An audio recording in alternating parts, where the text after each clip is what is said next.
नमस्कार मित्रों, डिजी स्टडी में आपका स्वागत है। यहाँ हम कक्षा 10 हिंदी मीडियम में विज्ञान सब्जेक्ट के प्रकरण नंबर 2 की जिसका नाम है अम्ल, क्षारक और लवण के बारे में चर्चा करेंगे। तो मित्रों, पिछले अध्याय में हमने अम्ल और क्षारक के कुछ सामान्य गुणधर्मों के बारे में चर्चा किया, जहाँ पे हमने देखा था कि जो अम्ल होते हैं वो स्वाद में खट्टे होते हैं, जो क्षारक होते हैं वो स्वाद में कड़वे होते हैं, और उसके कुछ अन्य गुणधर्मों के बारे में चर्चा की। उसके पश्चात हमने सूचकों के बारे में चर्चा की और उसके पश्चात हमने अम्ल और क्षार के रासायनिक गुणधर्मों के बारे में चर्चा की। यहाँ हम उसके आगे के बारे में अध्ययन करेंगे, परंतु उसके पहले अगर आप हमारे चैनल पर नए हैं तो हमारे चैनल को सब्सक्राइब करें, वीडियो को लाइक करें और पास दिख रहे बेल आइकन पर क्लिक करें और ऑल नोटिफिकेशन को अनेबल कर दें, ताकि हमारे चैनल पर आने वाले सारे वीडियो आप सरलता से देख सकें। तो मित्रों, अगला सवाल हम देखते हैं कुछ कि पीतल एवं तांबे के बर्तनों में दही और खट्टे पदार्थों को क्यों नहीं रखना चाहिए। तो मित्रों देखिए, दही एवं जो खट्टे पदार्थ होते हैं वो प्रकृति में होते हैं अम्ल। देखिए, हमने पिछले अध्याय में ही चर्चा की थी कि जितने भी खट्टे पदार्थ होते हैं वो प्रकृति में होते हैं अम्ल। तो जो अम्ल है वो धातुओं के साथ बहुत ही तेजी से अभिक्रिया करते हैं। अब देखिए मित्रों, यदि हम दही एवं खट्टे पदार्थों को धातु के पात्रों में रखेंगे तो जो धातुओं के साथ ये क्रिया करके कुछ विषैले यौगिकों का निर्माण करते हैं। अब ये जो विषैले यौगिकों का निर्माण करते हैं वो हम खाएंगे, और वो हम खाएंगे तो हमारे लिए होता है हानिकारक। इसलिए ये जो है वो हमारे लिए हो सकता है बहुत ही हानिकारक हो सकता है। इसलिए कभी भी पीतल एवं तांबे के बर्तनों में दही एवं खट्टे पदार्थों को नहीं रखना चाहिए।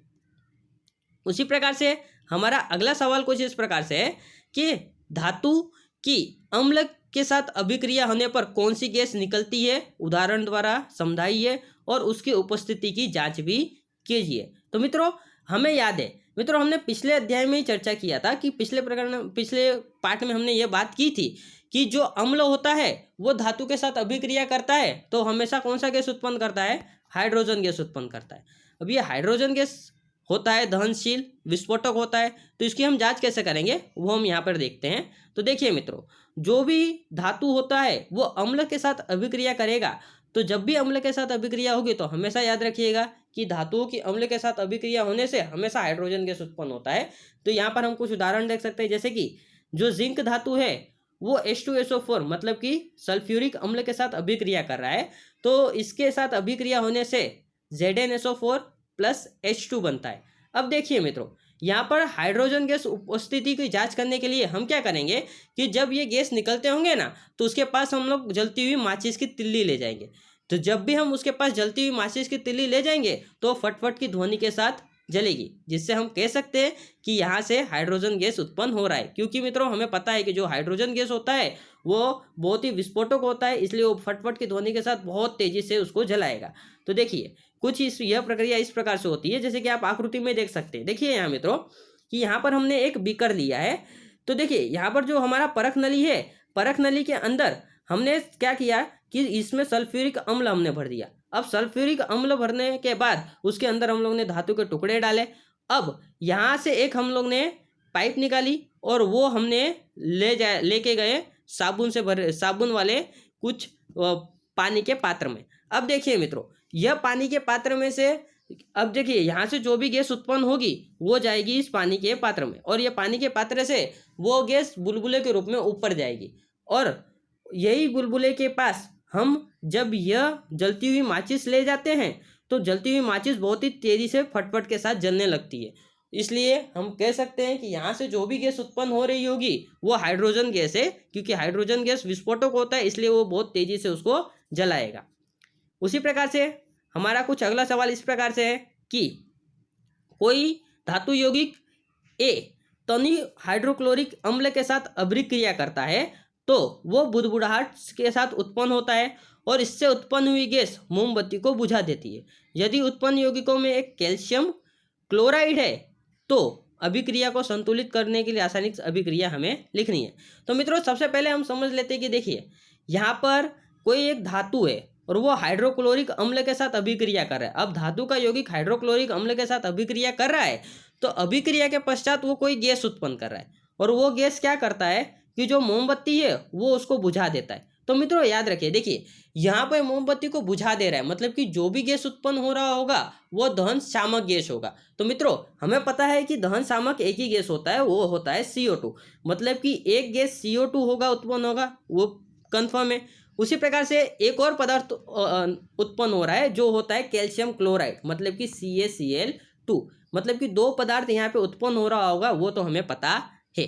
तो यह रासायनिक अभिक्रिया किस प्रकार होगा वो हम देखते हैं। तो देखिए मित्रों कि यह तनु यह यौगिक ए वो निश्चित रूप से कैल्शियम कार्बोनेट होगा। क्यों कैल्शियम कार्बोनेट होगा? क्योंकि कैल्शियम कार्बोनेट तनु हाइड्रोक्लोरिक अम्ल के साथ क्रिया करके कैल्शियम क्लोराइड का निर्माण करता है। तो देखिए मित्रों पहला पदार्थ हमें मिल गया कि यह कैल्शियम क्लोराइड का निर्माण कर रहा है। उसी प्रकार से कार्बन डाइऑक्साइड बनाता है। अब मित्रों हमें पता है कि जो कार्बन डाइऑक्साइड है वो होता है दहन शामक। इसके वजह से जब हम इसके पास जलती हुई मोमबत्ती लेके जाएंगे तो वो उसको बुझा देगा। इससे जो उत्पन्न गैस होगी वो मोमबत्ती को बुझा देगी, इसलिए यह गैस कार्बन डाइऑक्साइड गैस होगी। और यह अभिक्रिया कुछ इस प्रकार से होती है, जैसे कि CaCO3 सॉलिड, मतलब कि कैल्शियम कार्बोनेट व HCl के साथ अभिक्रिया करेगा तो क्या हमें देगा? CaCl2, मतलब कि कैल्शियम क्लोराइड देगा। उसी तरह से H2O देगा और हमें देगा कार्बन डाइऑक्साइड गैस। अब ये जो कार्बन डाइऑक्साइड गैस है वो मोमबत्ती के पास लेके जाओगे, ये कार्बन डाइऑक्साइड के पास जब हम मोमबत्ती लेके जाएंगे तो वो उस मोमबत्ती को क्या करेगा? बुझा देगा, जिससे हम ये समीकरण को देख सकते हैं। उसी प्रकार से हमारा अगला सवाल है कि अम्ल और क्षार के विलयन। तो मित्रों हमेशा याद रखिएगा कि जो भी अम्ल होता है वो अम्ल जलीय विलयन में H+ आयन उत्पन्न करता है। और मित्रों याद रखिएगा कि अम्ल का रासायनिक गुणधर्म इन्हीं H+ आयनों के वजह से होता है, क्योंकि जितने भी अम्ल होते हैं वो H+ आयन उत्पन्न करते ही हैं। अगर कोई अम्ल H+ आयन उत्पन्न नहीं कर पाता तो मतलब कि वो अम्ल माना जाएगा नहीं, क्योंकि सारे अम्ल H+ आयन उत्पन्न करते हैं और अम्ल का अम्लीय गुणधर्म इन्हीं H+ आयनों के वजह से होता है। तो देखिए जब भी हम HCl को H2O में, मतलब कि पानी में जब हम HCl को मिलाते हैं तो वो दो भागों में टूट जाता है, H+ और Cl-। उसी प्रकार से HNO3, मतलब कि नाइट्रिक अम्लों में को हम पानी में जब हम मिलाते हैं तो वहाँ पर वो दो आयनों में टूट जाता है, H+ और NO3-। और यह जो H+ है इसी के वजह से सारे के सारे ये जो पदार्थ है वो अम्लीय होते हैं। और मित्रों याद रखिएगा कि कोई भी पदार्थ प्रबल अम्लीय है या निर्बल अम्लीय है उसका आधार रहता है इन H+ के ऊपर। जो पदार्थ जितनी आसानी से जल के अंदर H+ को मुक्त कर देता है वो पदार्थ उतना ही प्रबल अम्ल माना जाता है, जिसके बारे में हम आगे अभ्यास करेंगे।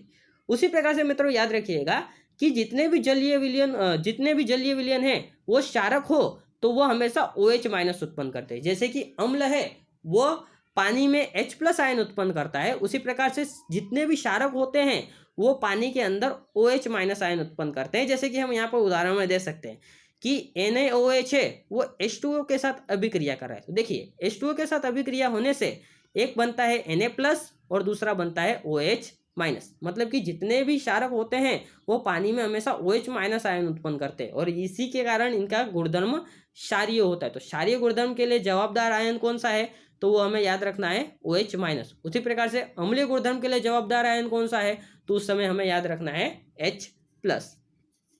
उसी प्रकार से हमारा कुछ अगला सवाल इस प्रकार से है कि अम्ल एवं क्षारों के जलीय विलयन विद्युत के सुचालक क्यों होते हैं? तो देखिए मित्रों अब हमें पता है कि देखिए जो अम्ल व क्षार के जलीय विलयन होते हैं वो आयनीकृत होकर धन आयन एवं ऋण आयन में टूट जाते हैं और इन्हीं आयनों की उपस्थिति के कारण अम्ल और क्षार के जलीय विलयन विद्युत के सुचालक होते हैं। मित्रों हमें पता है कि देखिए हमने पिछले ही सवाल में देखा था कि जो अम्ल होता है वो जो पानी में मिलता है तो जलीय विलयन में वो क्या करता है? H+ आयन में टूट जाता है। तो देखिए जो ये H+ आयन है वही विद्युत का वहन करता है। इसके लिए अम्ल जो है वो उनके रासायनिक सभी जितने भी अम्ल होंगे उनके रासायनिक गुण समान होते हैं और वो विलयन में H+ आयन उत्पन्न करते हैं। उसी प्रकार से जो क्षारक होते हैं उनके सभी क्षारकों के रासायनिक गुण समान होते हैं और वो विलयन में OH- आयन उत्पन्न करते हैं। और यही जो H+ और OH- आयन है यह विद्युत के वहन करने में सहायक होते हैं। इसलिए अम्ल और क्षारकों के जलीय विलयन होते हैं वो हमेशा विद्युत के सुचालक होते हैं। उसी प्रकार से हमारा अगला सवाल कुछ इस प्रकार से है कि परख नली A और बी में समान लंबाई की मैग्नीशियम की पट्टी लीजिए और परख नली ए में हाइड्रोक्लोरिक अम्ल मतलब कि HCl मिलाना है और परख नली बी में एसिटिक अम्ल मतलब कि CH3COOH मिलाना है। अब इन परख नलियों में किन परख नलियों में अधिक तेजी से बुदबुदाहट होगी तथा क्यों होगी उसका हमें कारण देना है। तो देखिए, परख नली ए में हमने मिलाया है हाइड्रोक्लोरिक अम्ल मतलब कि HCl और परख नली बी में हमने मिलाया है एसिटिक अम्ल मतलब कि CH3COOH। अब देखिए मित्रों, अब परख नली एक जो है उसमें बहुत तेजी से बुदबुदाहट होगी। क्यों तेजी से बुदबुदाहट होगी?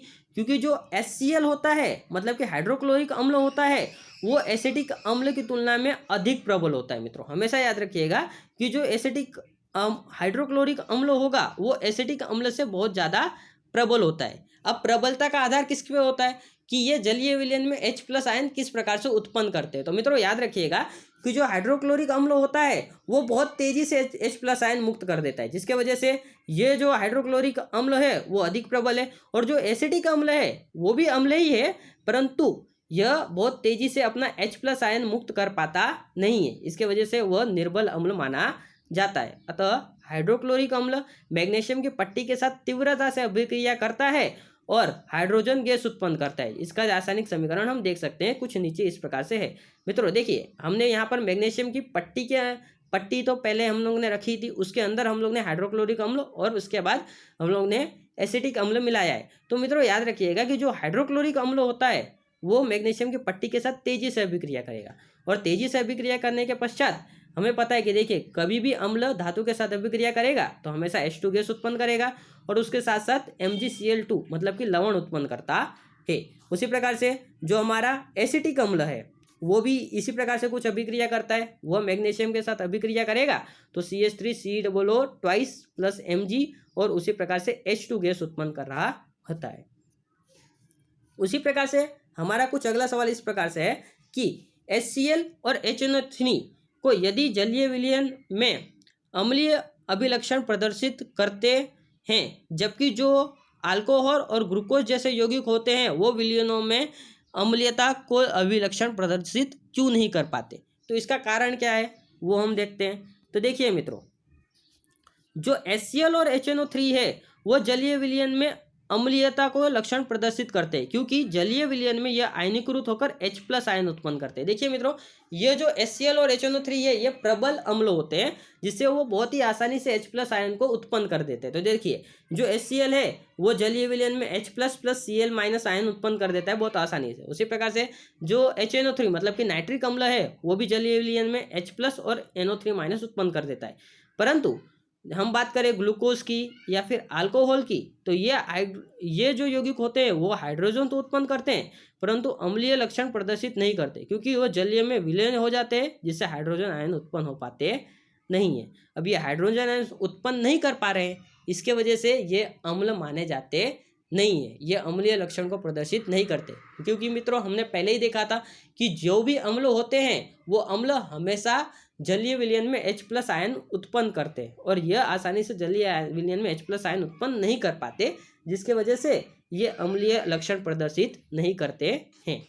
उसी के पश्चात हमारा कुछ अगला सवाल इस प्रकार से है कि अम्ल का जलीय विलयन विद्युत का चालन करता है। तो मित्रों हम लोग ने इसके बारे में चर्चा कर चुके हैं कि देखिए, अम्ल का जो जलीय विलयन होता है वो विद्युत का चालन करता है। अब विद्युत का चालन किस वजह से करता है? क्योंकि हमें पता है कि जो अम्ल का जलीय विलयन है वो अम्ल में जलीय विलयन में H+ और Cl- आयन उत्पन्न करता है। अब यहाँ पे जो H+ आयन उत्पन्न हो रहा है वही विद्युत का इसमें क्या करेगा, वहन करेगा। उसी प्रकार से हम HNO3 की बात करते हैं तो देखिए वो H+ में आयन उत्पन्न कर रहा है और NO3- उत्पन्न कर रहा है, जिसकी वजह से ये जो आयन दो उत्पन्न हुए यही आयन उसके अंदर क्या करेंगे, विद्युत का वहन करेंगे। तो यह जो आयन उत्पन्न हुए हैं वही आयन इसके अंदर विद्युत का वहन करते हैं। उसी के पश्चात हमारा अगला सवाल है कि शुष्क हाइड्रोक्लोरिक गैस वो लिटमस का रंग क्यों नहीं बदल पाता है। तो मित्रों याद रखिएगा हमेशा कि शुष्क हाइड्रोक्लोरिक गैस होती है वो शुष्क लिटमस के रंग को नहीं बदल पाती। क्यों नहीं बदल पाती? क्योंकि जल की अनुपस्थिति के कारण इनका आयनीकरण नहीं हो पाता और वो H+ उत्पन्न नहीं कर पाते। और मित्रों मैंने आपको शुरू में ही बताया था कि अम्ल का अम्लीय गुणधर्म किसके वजह से होता है, क्योंकि सारे के सारे अम्ल H+ आयन उत्पन्न करते हैं, इसके वजह से उनका अम्लीय गुणधर्म होता है। परंतु यहाँ पर पानी तो है नहीं, तो यहाँ पर H+ आयन ये उत्पन्न कर पाते, शुष्क जो हाइड्रोक्लोरिक गैस है वो H+ आयन उत्पन्न नहीं कर पाता। इसकी वजह से H+ की अनुपस्थिति के कारण यह अम्ल की तरह कार्य नहीं करता है। उसी के पश्चात हमारा अगला सवाल इस प्रकार से है कि अम्ल को तनुकृत करते समय यह अनुशंसित करने के लिए कि अम्ल को जल में मिलाना चाहिए, न कि जल को अम्ल में। तो मित्रों देखिए, इसका हम आंसर देखते हैं। तो देखिए, जो अम्ल और जल की अभिक्रिया जब भी होगी तो वह अभिक्रिया हमेशा ऊष्माक्षेपीय अभिक्रिया होती है। मित्रों पिछले अध्याय में हमने इसके बारे में चर्चा की थी। तो देखिए मित्रों, ऊष्माक्षेपीय अभिक्रिया ऐसी अभिक्रियाएं होती है जब ऐसी दो पदार्थ के बीच में जब अभिक्रिया होगी तो उत्पाद निर्माण के समय बहुत ही अधिक प्रकार में ऊष्मा उत्पन्न होती है, और जब ऊष्मा उत्पन्न होती है तो उसे हम कहेंगे ऊष्माक्षेपीय अभिक्रिया। मतलब कि इन अभिक्रियाओं में काफी मात्रा में ऊष्मा उत्पन्न होती है। और जब तलु अम्ल तैयार करने के लिए जब सांद्र अम्ल को जल में डाला जाता है तो उत्पन्न ऊष्मा जल की अधिक मात्रा द्वारा अवशोषित कर ली जाती है। देखिए मित्रों, अब जब हम क्या करेंगे कि कोई पात्र में हमने जल ले लिया है और ये जल के अंदर हम जब अम्ल डालेंगे तो क्या होगा कि यहाँ पर देखिए जल की मात्रा पहले से ही ज़्यादा है, तो यह जब अम्ल इसके साथ अभिक्रिया करेगा तो ऊष्माक्षेपीय अभिक्रिया होगा, मतलब कि यहाँ से ऊष्मा उत्पन्न तो होगा, परंतु क्या होगा कि देखिए यहाँ पर हम अम्ल कम मात्रा में डाल रहे हैं और जल अधिक मात्रा में, तो इसलिए ये जो जल का अधिक मात्रा है वो यहाँ से जो अभिक्रिया के पश्चात जो भी ऊष्मा उत्पन्न हो रहा है उसको अवशोषित कर लेता है, जिससे हम यह आसानी से हम जो शांतनु अम्ल है बना सकते हैं। लेकिन जब हम इसका उल्टा काम करते हैं, लेकिन जब हम जल को सांद्र अम्ल में डालते हैं तो ऊष्मा की बड़ी मात्रा तुरंत ही बाहर निकलती है और यह जल को कुछ मात्रा में विस्फोट करके भाप में बदल देती है, जो हमारे चेहरे या कपड़े को नुकसान पहुंचा सकता है। और अत्यधिक तापमान के कारण कभी कभी ये क्या होता है कि कांच के टुकड़ों को भी तोड़ देता है। मित्रों देखिए, इसको हम कैसे समझते हैं। तो देखिए, अब हमने क्या करेंगे कि पात्र में अगर समझो कि यहाँ पर हम लोग ने अम्ल भर दिया है और अब हम बाहर से यहाँ पर पानी डाल रहे हैं। तो देखिए मित्रों, पात्र में अम्ल का प्रमाण तो पहले से ज़्यादा है, अब यहाँ हम पानी डालें तो देखिए पानी का प्रमाण कम है और इधर अम्ल का प्रमाण ज़्यादा है, और जब अम्ल और पानी के बीच में अभिक्रिया होगी तो ऊष्माक्षेपीय अभिक्रिया के कारण ऊष्मा उत्पन्न होगी। तो देखिए यहाँ पर जल की मात्रा कम है, अम्ल की मात्रा ज़्यादा है, तो ये क्या होगा कि ये जो जल इसके अंदर आएगा उसको तुरंत ही वो वाष्प के अंदर रूपांतरित कर देगा। अब वाष्प के अंदर रूपांतरित कर देगा तो वो वाष्प ऊपर की तरफ जाएगी, जिसके वजह से क्या होगा कि ये ऊपर की तरफ जाके ये हमें नुकसान पहुंचा सकता है। और कभी कभी तो इतनी अधिक मात्रा में ऊष्मा उत्पन्न होती है कि जिस पात्र के अंदर हमने इस अम्ल को रखा हुआ है ना, उस पात्र को भी वो तोड़ देता है। इसलिए हमें कभी भी याद रखना चाहिए कि अम्ल को जल में मिलाना चाहिए, नहीं कि जल को अम्ल में मिलाना चाहिए। उसी प्रकार से हमारा अगला सवाल है कि आश्वित जल विद्युत का चालक क्यों होता है जबकि वर्षा जल होता है। तो देखिए मित्रों, हमें याद रखिए कि जो आश्वित जल होता है वो विद्युत का चालक नहीं होता, परंतु वर्षा जल होता है वो विद्युत का चालक होता है। तो आश्वित जल विद्युत का चालक क्यों नहीं होता। तो सबसे पहले मित्रों हम समझते हैं कि आश्वित जल होता क्या है। तो देखिए मित्रों, कोई भी पदार्थ जब भी हम किसी पदार्थ को गर्म करते हैं, तो देखिए जब हम किसी पानी को गर्म कर रहे हैं तो जब पानी को गर्म करते हैं तो उसका रूपांतरण हो जाता है वाष्प में। तो ये जो वाष्प होती है इसको जब हम ठंडा करते हैं और वाष्प को ठंडा करके जो पानी बनाते हैं उसे कहा जाता है आश्वित जल। अब मित्रों याद रखिएगा कि जब हम पानी को गर्म करते हैं तो जो लवण बनते हैं वो तो पात्र में ही रह जाते हैं, खाली क्या ऊपर जाता है, पानी के अणु ऊपर जाते हैं। तो जो आश्वित जल होता है उसमें केवल पानी के अणु होते हैं, उसके अंदर लवण होता नहीं है। तो इसलिए जो आश्वित जल होता है उसके अंदर कोई लवण नहीं होता, इसलिए उसके अंदर कोई आयनीकरण की क्रिया नहीं हुई होती, इसकी वजह से वो विद्युत का वहन करता नहीं है।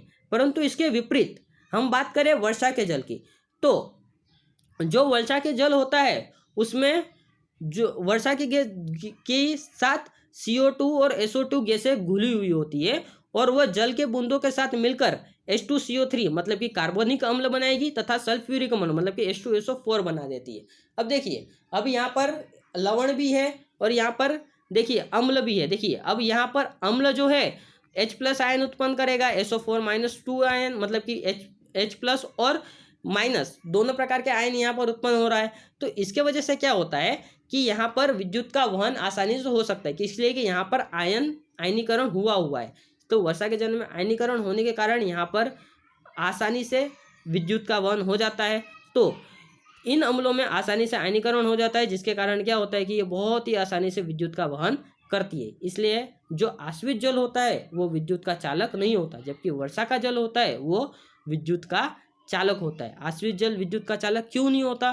क्योंकि आश्रित जल के पास कोई लवण नहीं होता और इनमें आयनीकरण की क्रिया नहीं हो पाती है। और जबकि वर्षा का जल जो होता है इसके पास हम बहुत सारे लवण आए होता है, अम्ल आए होते हैं, और इन्हीं के कारण इनके अंदर आयनीकरण की क्रिया हो जाती है, जिसके वजह से ये हमेशा विद्युत का वहन करते हैं।